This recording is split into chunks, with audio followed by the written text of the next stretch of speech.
Bienvenue dans cette deuxième partie de l'analyse astrologique des transits planétaires autour du zodiaque en rapport avec le signe du Verseau. Donc je vous ai parlé de Pluton, je vous ai parlé de Neptune, de Saturne, je vous ai parlé du nœud lunaire, je vous ai parlé de Chiron, je vous ai enfin parlé de Jupiter. Et bien maintenant je vais vous parler de Mars. En fait, Mars fait le tour du zodiaque beaucoup plus rapidement que Jupiter, par exemple, qui est la plus rapide des planètes lentes, parce qu'il fait le tour en 2 ans. Il joue le rôle de détonateur, de déclencheur. À chaque fois qu'il passe à un endroit stratégique de votre thème natal, par exemple, ou des planètes comme ça qui transitent autour du zodiaque, il déclenche l'énergie de ces astres et ce qu'ils veulent dire, en fait, ce qu'ils peuvent vous apporter ou ce qu'ils peuvent produire dans votre vie. Alors, on va commencer l'année 2024, bien sûr, avec un transit de Mars en Capricorne. À partir du 4 janvier, Mars va transiter en Capricorne et le transit va durer jusqu'au 13 février. Donc, c'est important parce que là, on est dans le 12e secteur, un 12e signe à partir du vôtre. On a vu ça dans la première partie. C'est relié en fait au passé. Je vous en ai parlé aussi quand j'ai parlé de Pluton qui allait rétrograder dans le signe du Capricorne. Le passé, c'est dans ce passé que vous allez puiser des informations utiles, je l'espère, pour pouvoir tirer parti de l'énergie de Mars quand elle va changer de signe, cette planète, pour traverser le vôtre. Et ça va commencer donc le 13 février, et immédiatement il y aura une conjonction avec Pluton, qui va d'ailleurs se produire le 16 février. Pluton, c'est la désintégration. On démolit pour reconstruire, on régénère. Donc c'est une transformation très profonde qui va se produire. Donc il y a la nécessité de réaliser quelque chose d'important qui pourrait découler d'une décision majeure. Cette conjonction Mars-Pluton peut aussi vous rendre un peu trop radical dans la manière dont vous allez aborder les choses. Ça peut avoir un effet aussi sur votre métabolisme, parce qu'en plus, le 16 février, le Soleil sera en Verseau. Donc, ça veut dire qu'il y aura quand même une énergie solaire qui va alimenter, peut-être augmenter celle de Mars quand cette planète passera à la longitude de Pluton. Donc, il faudra quand même que vous fassiez preuve de vigilance et je dirais même de prudence pour éviter les incidents de parcours. Mais par contre, si vous avez vraiment une décision à prendre qui vous permettra ensuite de remettre radicalement, profondément en question qui vous êtes, en fait, c'est ça, le signe du Verseau, si c'est votre signe ou votre ascendant, représente qui vous êtes, donc ou socialement, ou intimement, ou les deux. Et donc c'est à ce niveau-là qu'il y a une modification profonde qui va se produire. Et une décision sera nécessaire, ou un événement sera nécessaire pour déclencher le processus. Et c'est aux alentours, c'est vrai, de la mi-février que ça se produira.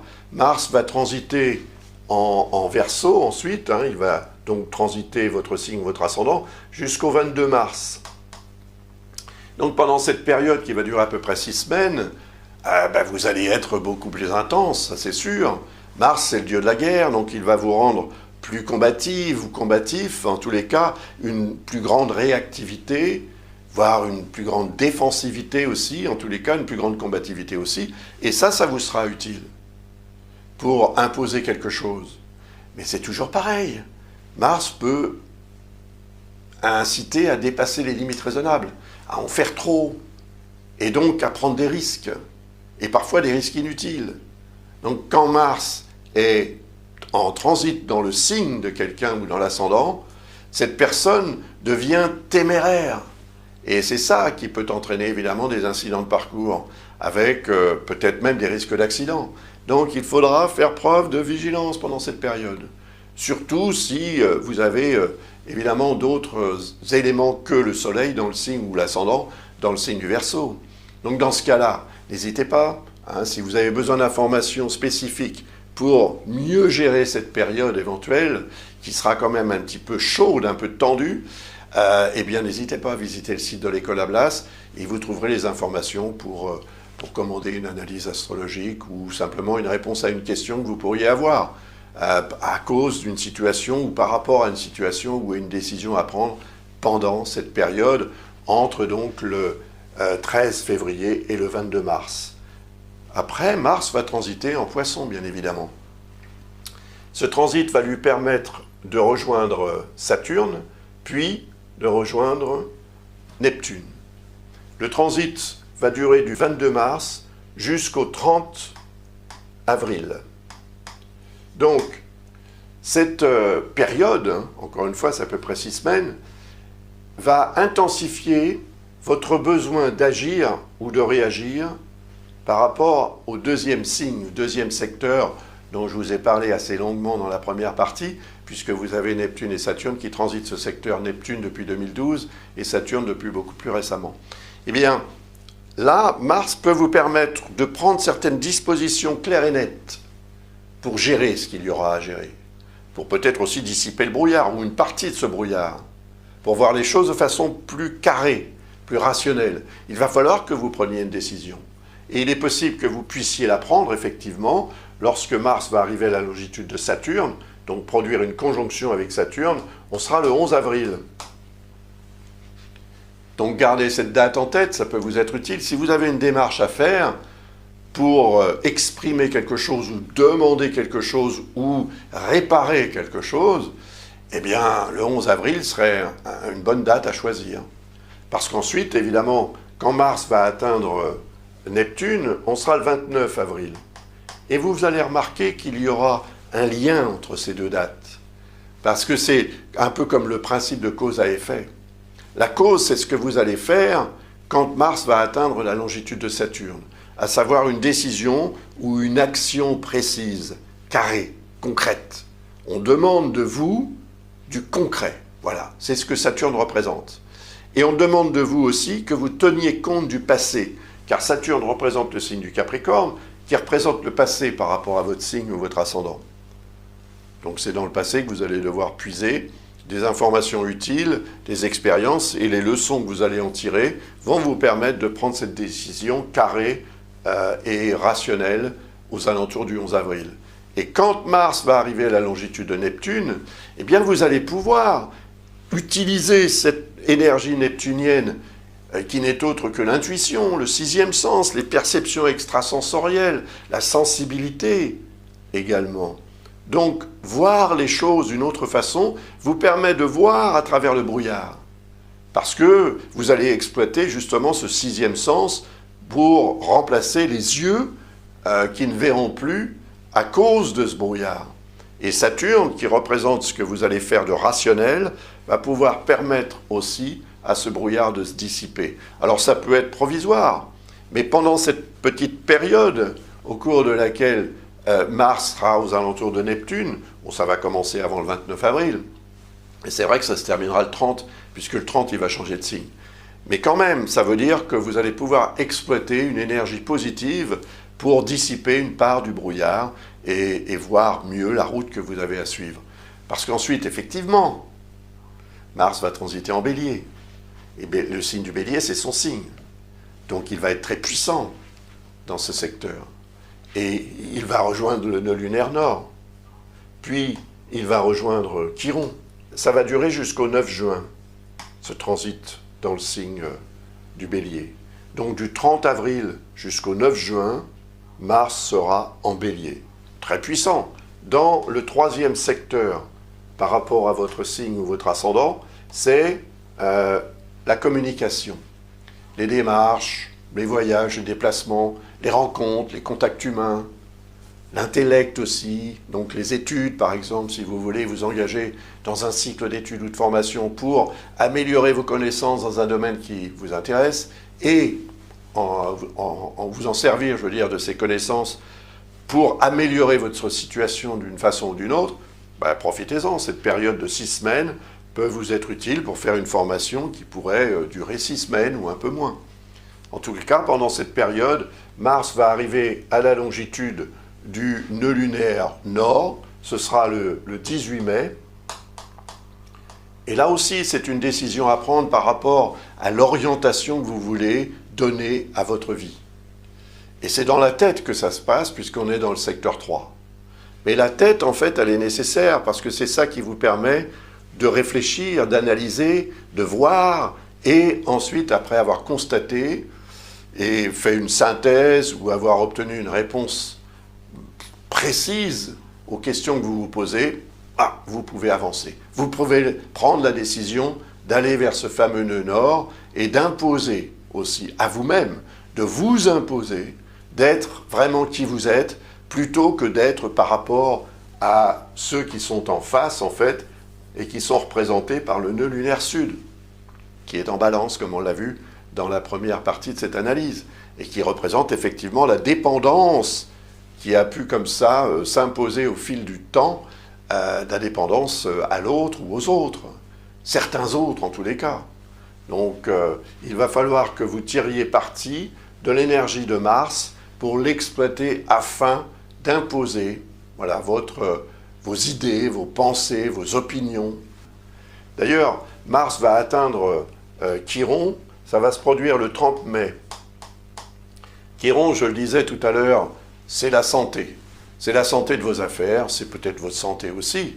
Donc quand Mars va arriver à la longitude de Chiron vers le 30 mai, vous allez pouvoir peut-être prendre une décision, une disposition, ou un événement particulier va se produire pour gérer une question de santé. Et encore une fois, c'est la santé en tant que telle, ou c'est la santé autrement. Ça peut être au sens propre comme au sens figuré. Donc tenez compte de ça, parce que le 30 mai peut être un moment à choisir justement pour faire ce qu'il y aura à faire, pour que vous soyez en bonne santé. Vous ou vos affaires, dans un domaine ou dans un autre de votre vie, ça je ne peux pas le dire, parce qu'il faudrait avoir un regard sur votre thème natal, personnel, bien sûr, et complet. Donc si vous avez encore une fois besoin d'informations à ce sujet, n'hésitez pas à visiter le site de l'école Ablas, et c'est avec plaisir que l'une ou l'un ou l'autre des astrologues vous répondra à votre question ou fera une analyse pour vous. Ensuite, évidemment, Mars va transiter en Taureau.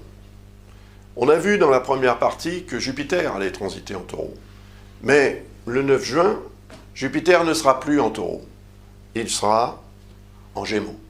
Donc Mars va le rattraper, c'est certain, mais plus tard. Donc du 9 juin jusqu'au 20 juillet, Mars va séjourner dans le signe du Taureau. Très bien. Il va y rejoindre, évidemment, Uranus, qu'on a vu tout à l'heure. Alors, Uranus, c'est le changement. Il y aura probablement, au cours de cette période, puisqu'on est là dans le 4e secteur, 4e maison, famille, foyer, résidence. Et là, il a une discorde avec votre signe ou votre ascendant. Attention, parce que ça peut représenter de la tension. Et des tensions qui pourraient devenir particulièrement détonnantes, explosives, aux alentours du moment où Mars atteindra la position d'Uranus. Il est possible que vous vouliez changer quelque chose dans l'environnement familial ou dans votre lieu de résidence.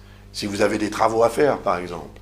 Attention, ce jour-là, le jour de la conjonction, peut devenir très délicat, en fait, parce que ça va produire une accélération, une augmentation de votre besoin d'aller beaucoup trop vite, en fait.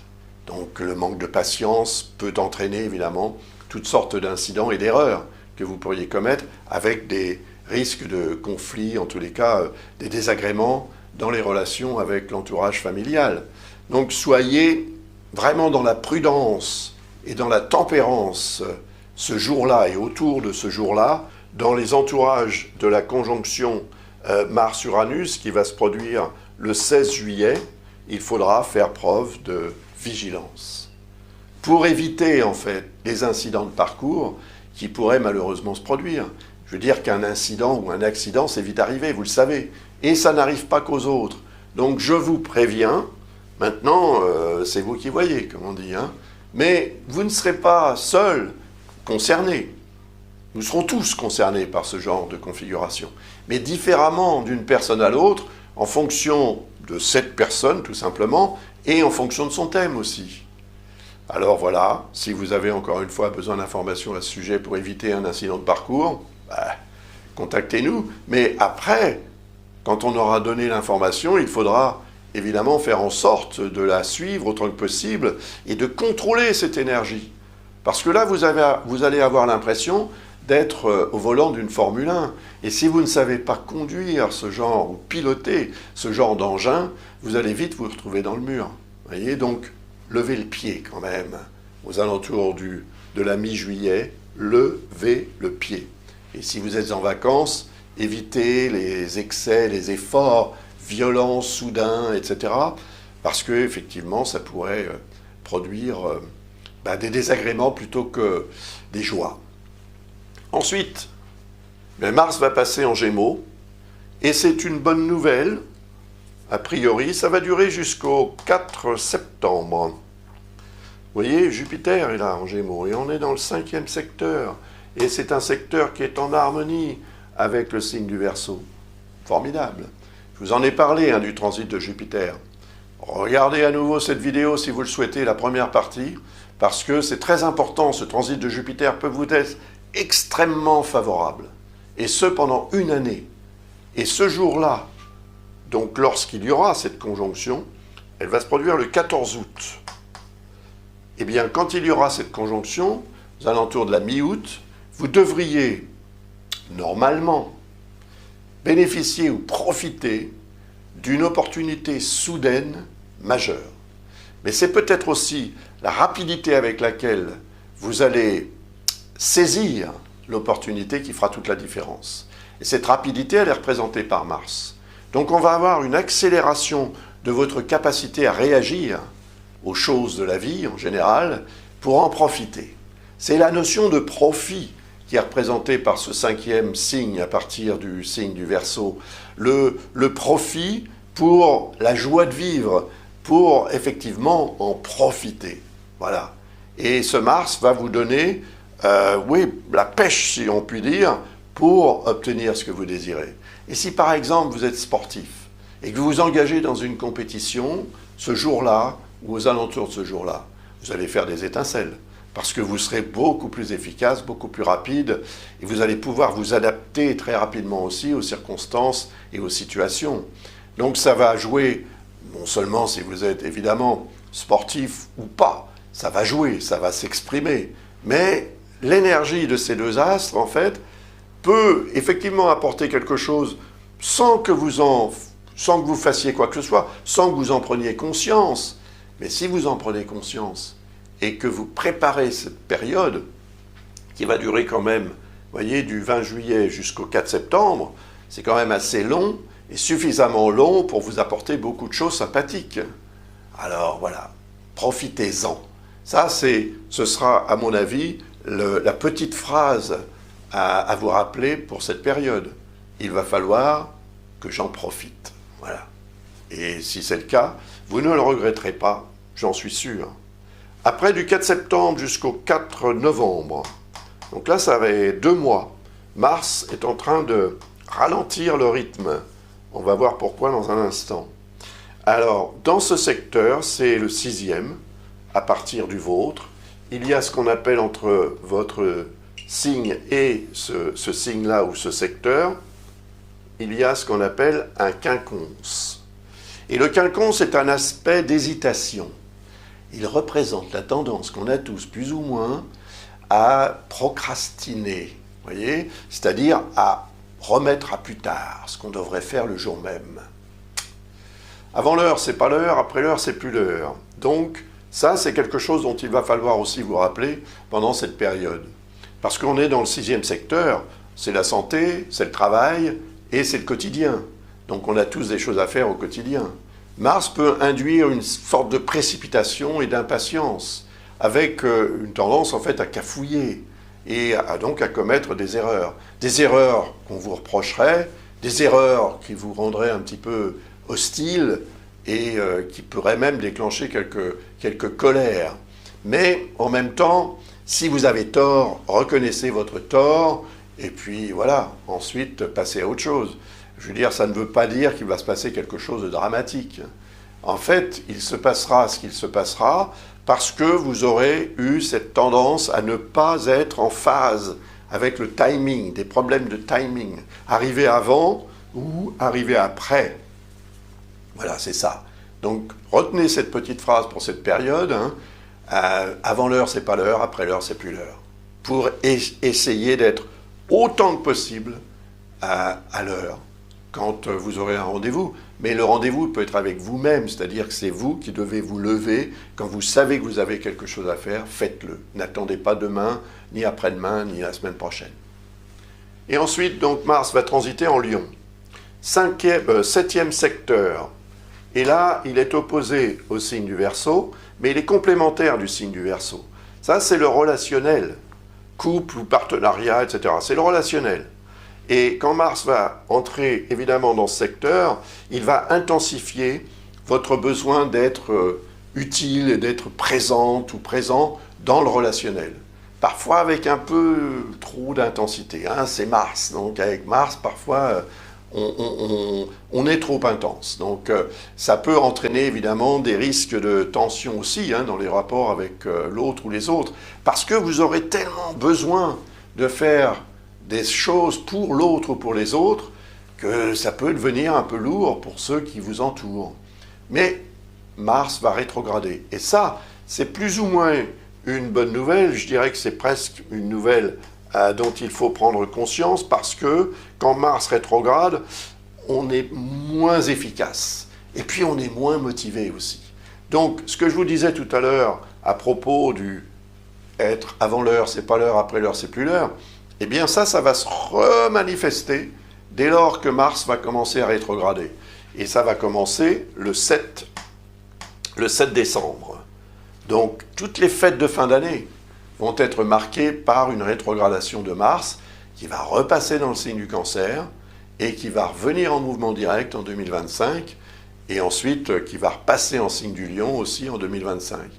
Donc il faut vous attendre quand même à une fin d'année un peu à cloche-pied, quoi. Et vous aurez peut-être l'impression de marcher sur des œufs, ou bien d'avoir comment dirais-je, un gravier ou un caillou dans votre chaussure qui va vous être désagréable et qui va vous empêcher de vous déplacer, de fonctionner comme vous avez l'habitude de fonctionner, c'est-à-dire souvent à 100 à l'heure, il faut bien le dire. Là, c'est l'apanage du signe du Verseau, très électrique. Donc il y aura la nécessité aussi de contrôler cette charge électrique pour éviter de partir dans tous les sens et de vous engager dans toutes sortes de choses, de projets ou d'activités que vous ne pouvez pas mener de front, donc il faudra faire des choix. Mais ces choix ne seront pas forcément très faciles à faire. Donc peut-être vaudra-t-il mieux prendre du recul pendant cette période de fin d'année pour vivre les fêtes de fin d'année aussi bien que possible, ou bien ne pas les vivre du tout, mais en tous les cas ne pas augmenter le risque d'incident pendant cette période, au cours de laquelle, c'est vrai, on a tendance aussi à faire certains excès. C'est bien courant ça. Donc, vigilance, prudence au cours de cette dernière période de 2024. Et tout ira bien, je l'espère en tous les cas, je vous le souhaite. J'ai terminé cette analyse. Je vous rappelle mes ouvrages, si vous êtes intéressés, si vous souhaitez vous initier à l'astrologie, ou améliorer vos connaissances, donc vous perfectionner dans un domaine ou dans un autre. J'ai écrit toutes sortes d'ouvrages qui pourraient vous être très utiles justement à ce sujet pour découvrir ou améliorer ce que vous êtes capable de faire en astrologie. Et puis il y a aussi évidemment les consultations. Si vous souhaitez commander une consultation à l'un ou l'une ou l'autre des astrologues de l'école Ablas, n'hésitez pas, il défile sous vos yeux en ce moment et vous pourrez faire votre choix. De nouvelles recrues vont certainement arriver en début d'année 2024, mais pour l'instant, et aujourd'hui nous sommes le 12 septembre et elles ne sont pas encore prêtes. Mais elles le seront certainement en début d'année 2024. Alors, après il y a évidemment les cours. Si vous voulez vraiment vous engager et vous initier à l'astrologie de façon sérieuse pour être capable d'utiliser cet outil, comme je le fais au quotidien, peut-être professionnellement d'ailleurs pour les autres, mais également pour vous-même, eh bien, inscrivez-vous à l'une ou l'autre des options proposées sur le site de l'école Ablas. Voilà. En attendant, je vous remercie quand même d'avoir regardé ces 2 parties de vidéo et surtout jusqu'à la fin. Et je vous souhaite une excellente année 2024. Je suis sûr que c'est une année cruciale à différents niveaux, au cours de laquelle des événements majeurs vont se produire qui vont totalement remettre en question la façon dont vous envisagez l'avenir pour un avenir meilleur, pour une vie meilleure. Au revoir, à bientôt.